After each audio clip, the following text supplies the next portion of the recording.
ইসরায়েলে ইরানের 4 দফা পাল্টা হামলা, তেল আবিব সহ কয়েক শহরে ব্যাপক ক্ষয়ক্ষতি, নিহত 2।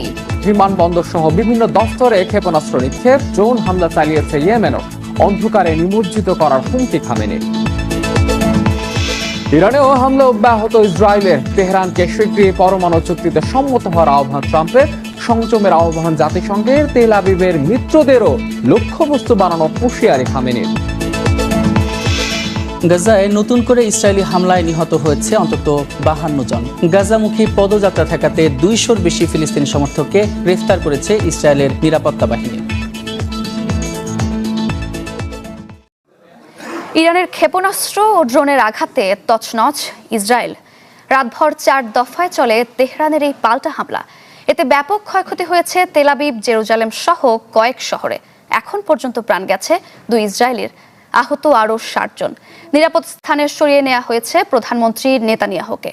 এর আগে ইরানে হামলা চালায় ইসরায়েল, এতে প্রাণ যায় 78 জনের। মূলত এই হামলার প্রতিশোধ নিতেই তেহরানের এই পাল্টা হামলা। হামলা পাল্টা হামলা, একবার নয়, দুবার নয়, রাতভর। স্মরণকালের ইতিহাসে নজিরবিহীন এক রাত দেখল ইরান ইসরায়েল। শুরুটা করেছিল জায়নবাদীরা। শুক্রবার ইরানের পারমাণবিক অস্ত্রের উৎপাদন ঠেকানোর নাম করে দেশটিতে একের পর এক হামলা চালায় ইসরায়েল, যার শক্ত জবাবের হুঁশিয়ারি দেয় তেহরান। মধ্যরাতেই সে প্রতিশ্রুতির কঠোর বাস্তবায়ন দেখল তেল আবিব।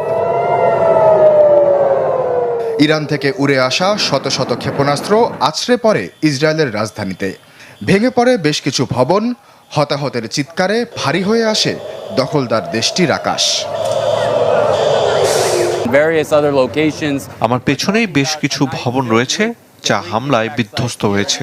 এখানে প্রচুর মানুষ আটকা পড়েছে। আমরা তাদের উদ্ধার করার চেষ্টা করছি, তবে ধ্বংসস্তূপ সরানো কঠিন হয়ে পড়েছে। আকস্মিক হামলার তীব্রতায় হতবিহ্বল হয়ে পড়ে আইডিএফ, আর নেতৃত্বে যার থাকার কথা সবার সামনে, সবার আগে তিনি দিলেন গা ঢাকা। হামলার পর মুহূর্তেই নিরাপদ আশ্রয়ে সরে যান নেতানিয়াহু।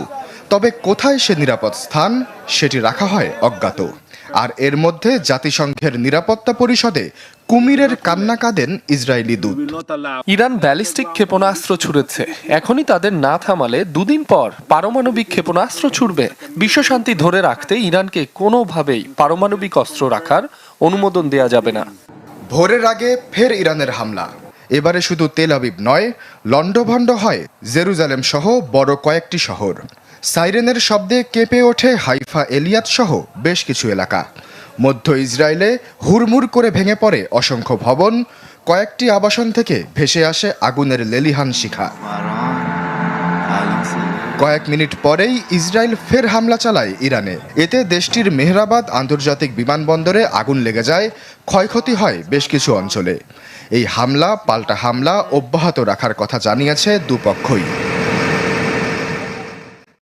ইসরায়েলের হামলার জবাবে শতাধিক ক্ষেপণাস্ত্র ছুড়েছে ইরান। হামলার পরে প্রতিরক্ষা মন্ত্রীকে নিয়ে বাংকারে অবস্থান নেন বেনিয়ামিন নেতানিয়াহু। এদিকে রাষ্ট্রীয় টেলিভিশনে দেখা ভাষণে ইসরায়েলকে অন্ধকারে নিমজ্জিত করার হুমকি দিয়েছেন ইরানের সর্বোচ্চ ধর্মীয় নেতা আয়াতুল্লাহ আলী খামেনি।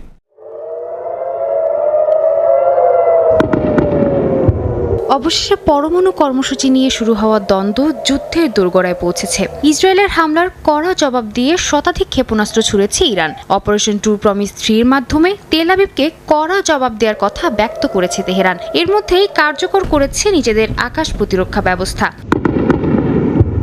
যদিও অধিকাংশ ক্ষেপণাস্ত্রই প্রতিহতের কথা জানিয়েছে ইসরায়েল। এতে যুক্তরাষ্ট্র সহ বিভিন্ন দেশ তাদেরকে সহায়তা করেছে বলে জানায় নেতানিয়াহু প্রশাসন। তবে বেসামরিক নাগরিকদের উপর হামলা চালানোর তীব্র নিন্দা জানিয়েছেন তারা। তাদের দাবি, এই হামলা চালিয়ে ইরান সীমা অতিক্রম করে ফেলেছে।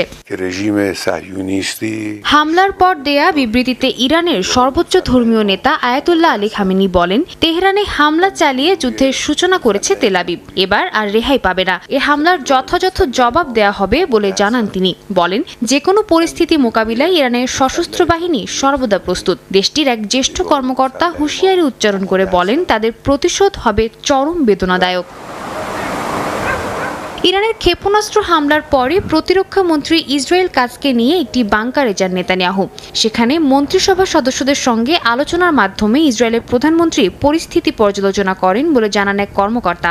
এর আগে ইরানের জনগণের উদ্দেশ্যে দেয়া ভিডিও বার্তায় নেতানিয়াহু বলেন, তারা শুধু পরমাণু কর্মসূচি নয়, ইরানের বর্তমান প্রশাসনের নিপীড়নও ধ্বংস করতে চায়। তাদের অপারেশন রাইজিং লায়ন ইরানের জনগণকে স্বাধীনতা এনে দেবে বলে উল্লেখ করেন নেতানিয়াহু। ইসরায়েলে পাল্টা হামলার পর উচ্ছ্বাস প্রকাশ করেছেন ইরানিরা। রাজধানী তেহরানে সমবেত হন হাজারো মানুষ। রাস্তায় নেমে আনন্দ উল্লাস করেন বাসিন্দারা। জাতীয় পতাকা হাতে দেন বিজয়ের স্লোগান। এর আগে ইসরায়েলে পাল্টা হামলার দাবিতে শিক্ষার্থীদের নেতৃত্বে তেহরানে হয় বিক্ষোভ সমাবেশ। ইসরায়েলে চালানো পাল্টা ক্ষেপণাস্ত্র ও ড্রোন হামলার পর এভাবেই উচ্ছ্বাস প্রকাশ করেন ইরানিরা। রাজধানী তেহরানে সমবেত হন হাজারো মানুষ। রাস্তায় নেমে আনন্দ উল্লাস করেন বাসিন্দারা। জাতীয় পতাকা হাতে দেন বিজয়ের স্লোগান। অনেকের হাতেই ছিল ইসরায়েল ও যুক্তরাষ্ট্র বিরোধী ব্যানার, প্ল্যাকার্ড। কিছু জায়গায় ফোটানো হয় আতশবাজি। উল্লাসের এই চিত্র সম্প্রচার করে দেশটির রাষ্ট্রীয় টেলিভিশন। ভীষণ ভালো লাগছে। আশা করি দ্রুত ইসরায়েল ধ্বংস হবে। অনেক ইরানি মনে করেন যুক্তরাষ্ট্রের সাথে পারমাণবিক চুক্তির প্রশ্নই আসে না। কারো বিশ্বাস এই হামলার মাধ্যমে গাজাবাসীর দুর্দশা কিছুটা লাঘব হবে। ইসরায়েলের হামলার কারণে আমরা ভীষণ খুশি। আশা করি এই হামলায় এমন সুফল বয়ে আনবে যার মাধ্যমে গাজায় নিপীড়িত মানুষ মুক্তি পাবে, সেখানে ক্ষুধা ও দারিদ্রতা দূর হবে। যুক্তরাষ্ট্রের সাথে সমঝোতার কোনো প্রশ্নই আসে না। শত্রুরা তাদের মুখোশ উন্মোচন করেছে। তাদের সাথে সমঝোতার আলোচনা করা বোকামি হবে। এর আগে ইরানে ইসরায়েলি হামলার পর পাল্টা হামলার দাবিতে শিক্ষার্থীদের নেতৃত্বে তেহরানে হয় বিক্ষোভ সমাবেশ। অংশ নেন হাজারো ইরানি। এরপরই ইরানে ইসরায়েলি হামলার শক্ত জবাব দেয় তেহরান। এত বড় একটি হামলা হয়ে গেল, আন্তর্জাতিক মহলের বিষয় কি বলছে? আন্তর্জাতিক মহলে কিন্তু বারবারই এ ব্যাপারে উদ্বেগ জানানো হচ্ছে। যেমন আমি যদি একটু বলি যে সবশেষ আয়াতুল্লাহ আলী খামেনি তিনি কিন্তু ঘোষণা করেছেন শুধুমাত্র ইসরায়েল নয়, ইসরায়েলের যে ইসরায়েলকে সহায়তাকারী যে মিত্র দেশগুলো আছে সেই মিত্র দেশগুলোর কিন্তু ইরানের পরবর্তী টার্গেট হতে যাচ্ছে। একই সঙ্গে যুক্তরাষ্ট্রের পক্ষ থেকেও বিভিন্ন সাংঘর্ষিক কথা এসেছে, আমরা যেরকমটি বলেছি। এই ব্যাপারে আমাদের কিন্তু একটি প্রতিবেদন রয়েছে। আমরা যদি প্রতিবেদনটিতে যেতে চাই, সেই প্রতিবেদনটি আমরা একটু দেখে আসি। ইরানের বিভিন্ন পারমাণবিক ও সামরিক স্থাপনায় ইসরায়েলের আকস্মিক বিমান হামলার পর পাল্টা জবাবের ভয়ে সর্বোচ্চ সতর্ক অবস্থানে আছে ইসরায়েল। এরই মধ্যে তেল আবিবে ড্রোন হামলা চালিয়েছে ইরানও। শুরুতে ইসরায়েলি হামলায় যুক্তরাষ্ট্রের সম্পৃক্ততা অস্বীকার করেন পররাষ্ট্রমন্ত্রী মার্কো রুবিও। তবে কিছুক্ষণ পরেই হামলার বিষয়ে অবগত ছিলেন বলে জানান মার্কিন প্রেসিডেন্ট ডোনাল্ড ট্রাম্প। সেই সঙ্গে তেল আবিবের প্রতিরক্ষায় পাশে থাকার আশ্বাস দেন তিনি। এমনকি ইরান যদি যুক্তরাষ্ট্রের দিকে নজর দেয় তার ফল ভয়াবহ হবে বলেও হুঁশিয়ারি দেন ট্রাম্প। এরই মধ্যে অনাকাঙ্ক্ষিত পরিস্থিতি মোকাবিলায় নিউ ইয়র্কে থাকা ইহুদি স্থাপনা ও ইসরায়েলি বংশোদ্ভূত বাসিন্দাদের নিরাপত্তা জোরদার করেছে স্থানীয় পুলিশ। ইসরায়েলের এই হামলা আন্তর্জাতিক আইন ও নীতির স্পষ্ট লঙ্ঘন বলে তীব্র নিন্দা জানিয়েছে সৌদি আরব। এ অবস্থায় আন্তর্জাতিক মহল ও জাতিসংঘের নিরাপত্তা পরিষদকে ইসরায়েলি আগ্রাসন বন্ধে পদক্ষেপ নেয়ার আহ্বান জানিয়েছে দেশটি। পরমাণু আলোচনায় মধ্যস্থতাকারী দেশ ওমান এই হামলাকে জাতিসংঘ সনদের চরম লঙ্ঘন এবং একপাক্ষিক আগ্রাসন বলে আখ্যা দিয়েছে। এদিকে ইসরায়েল ও ইরানে থাকা নিজেদের নাগরিকদের সতর্ক অবস্থানে থাকার নির্দেশ দিয়েছে চীন। প্রয়োজন ছাড়া বাইরে যাওয়া বা সামরিক ইউনিট এবং সংবেদনশীল প্রতিষ্ঠানের আশপাশের এলাকা এড়িয়ে চলার নির্দেশনাও দিয়েছে বেইজিং। ইরানের পারমাণবিক স্থাপনায় ইসরায়েলের হামলাকে ভয়ঙ্কর নজির বলে মন্তব্য করেছে জাতিসংঘ মহাসচিব আন্তোনিও গুতেরেসের দপ্তর। ইরান যুক্তরাষ্ট্র পরমাণু আলোচনার মধ্যে এমন হামলা কেবল সংঘাত বাড়াবে বলেও সতর্ক করে সংস্থাটি। গাজায় নতুন করে ইসরায়েলি হামলায় নিহত হয়েছে অন্তত 52 জন, আহত হয়েছেন অনেকে। এদিকে একটি বাস হামলায় ঘটনায় 12 জন নিহত হয়েছেন। এই ঘটনায় একে অপরকে দোষারোপ করছে ইসরায়েল এবং হামাস। এরই মধ্যে মিশরের কায়রোতে গাজামুখী পদযাত্রা ঠেকাতে 200-র বেশি ফিলিস্তিনি সমর্থককে গ্রেফতার করেছে ইসরায়েলের নিরাপত্তা বাহিনী। স্থানীয় সময় বৃহস্পতিবারও গাজায় বিমান হামলা চালায় ইসরায়েলি বাহিনী। এতে অর্ধশতাধিক গাজাবাসী নিহত হন। হামলায় ক্ষতিগ্রস্ত হয়েছে অসংখ্য বসতি ও অবকাঠামো। জাতিসংঘ নিরাপত্তা পরিষদে যুদ্ধবিরতি নিয়ে ভোটাভুটির প্রস্তুতি চললেও উপত্যকা জুড়ে চলছে ধ্বংসযজ্ঞ। গাজার দক্ষিণাঞ্চলে বিভিন্ন সহায়তা কেন্দ্রে ত্রাণ সংগ্রহ করতে গিয়ে প্রতিনিয়তই প্রাণ হারাচ্ছেন নিরীহ ফিলিস্তিনিরা।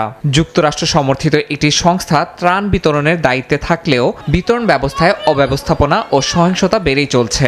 জীবন বাজি রেখেও খালি হাতে ফিরতে হচ্ছে অনেককে। ইসরায়েলি সামরিক অঞ্চলে ত্রাণ কেন্দ্র স্থাপন করায় পরিস্থিতি আরও জটিল হয়ে উঠেছে। এর মধ্যে একটি বাসে হামলার ঘটনায় নিহতের জেরে পাল্টাপাল্টি দোষারোপ করছে ইসরায়েল ও হামাস। ইসরায়েল সমর্থিত সহায়তা সংস্থার দাবি, বাসটি ফিলিস্তিনি ত্রাণকর্মী বহন করছিল। অপরদিকে হামাসের নিরাপত্তা ইউনিটের দাবি, সন্ত্রাস গোষ্ঠীকে লক্ষ্য করে তারা হামলা চালায়। তবে এই ঘটনায় নিহতদের পরিচয় সম্পর্কে এখনও নিশ্চিত হওয়া যায়নি।